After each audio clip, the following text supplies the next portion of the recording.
Lecture 44, Parallel Resonance and Q Factor in RLC circuit. So, the objective of this lecture is to understand the parallel resonance, study the condition of resonance, analyze the circuit behavior at resonance, learn about resonant frequency, and understand Q factor and bandwidth. This is a parallel RLC circuit in which an AC voltage having an instantaneous value Vm cos omega t is applied. So, the net admittance of this circuit is simply Y is equal to G plus J of BC minus BL, where G is the conductance, BC is capacitive susceptance, and BL is inductive susceptance. So, G is equal to 1 by R, BC is equal to omega C, and BL equal to 1 by omega L. So, the magnitude comes out to be 1 by R square plus omega C minus 1 by omega L square whole under root. So, the condition of resonance says that the circuit comes at resonance when BC is equal to BL. That means that omega C becomes equal to 1 by omega L. So, at this condition, Y becomes equal to G, that is 1 by R, that is impedance becomes equal to R.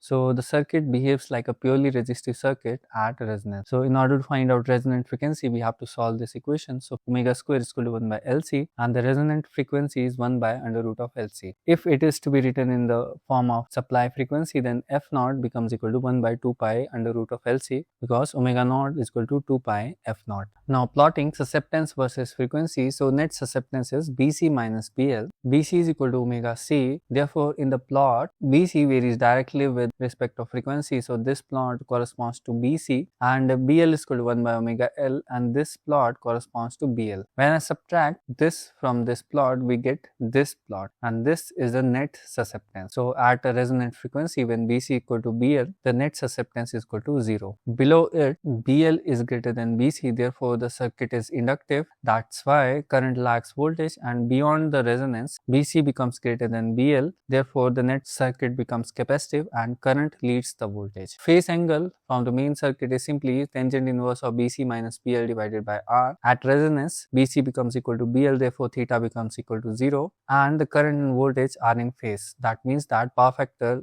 that is cos of theta, becomes equal to 1. So, plotting admittance versus frequency. So, when admittance is plotted with respect of frequency, we get this kind of curve. That means that the admittance becomes minimum in parallel resonance at resonance. Current at resonance, I is equal to Vy. So, at resonance, Y is minimum, therefore current becomes minimum. So, plotting voltage versus frequency, we get this kind of curve, and in this curve, at half power, that is when power becomes equal to P max divided by 2, voltage becomes equal to V max divided by under root of 2. So, V max by root 2 line is this line, and it cuts the curve at 2 points, this one and this one. So, the frequency corresponding to the lower point is known as lower half power frequency, and the frequency corresponding to this point is known as upper half power frequency.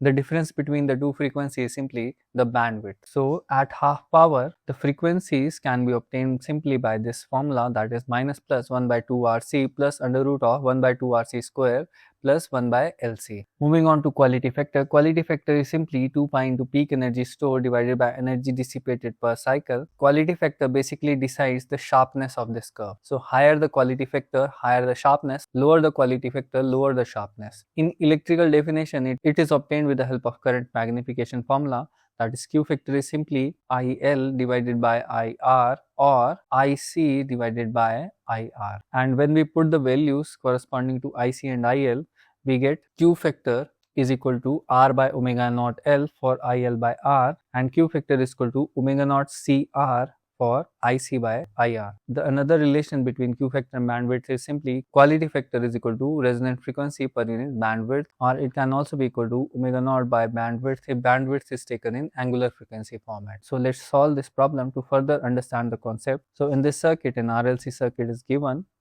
where R is 2 ohms, L is 1 millihenry, C is 0.4 microfarad, and a voltage of 20 sin omega t is applied. So, we have to find out all these values. So, first resonant frequency for this circuit is simply 1 by under root of LC. So, putting the values, we get omega naught is equal to 50,000 radian per second, and converting it to the supply frequency, it becomes omega naught divided by 2 pi, that is 7957.75 hertz. So, half power frequencies can be obtained by this formula, that is minus plus 1 by by 2 RC into under root of 1 by 2 RC square plus 1 by LC. Putting the values, we get 1 by 2 RC as this and 1 by LC as this. So omega 1 comes out to be 1996 radian per second and omega 2 as 1251996 radian per second. So Q factor is directly obtained by the formula, that is Q is equal to R by omega naught L or omega naught RC, and we get the value as 0.04. So bandwidth is simply omega naught divided by Q factor, and Q factor is omega naught RC. So we get bandwidth as 1 by RC. Putting the values, we get bandwidth as 1.25 into 10 raised to 6 radian per second. Current amplitude at resonance is simply I naught is equal to V M by R, that comes out to be 10 amperes, and at half power frequency, current is equal to under root of 2 times of, that is Im, that is 10 into root 2, that is 14.14 amperes. On the same terms, try to solve this problem and post your answers in the comment box.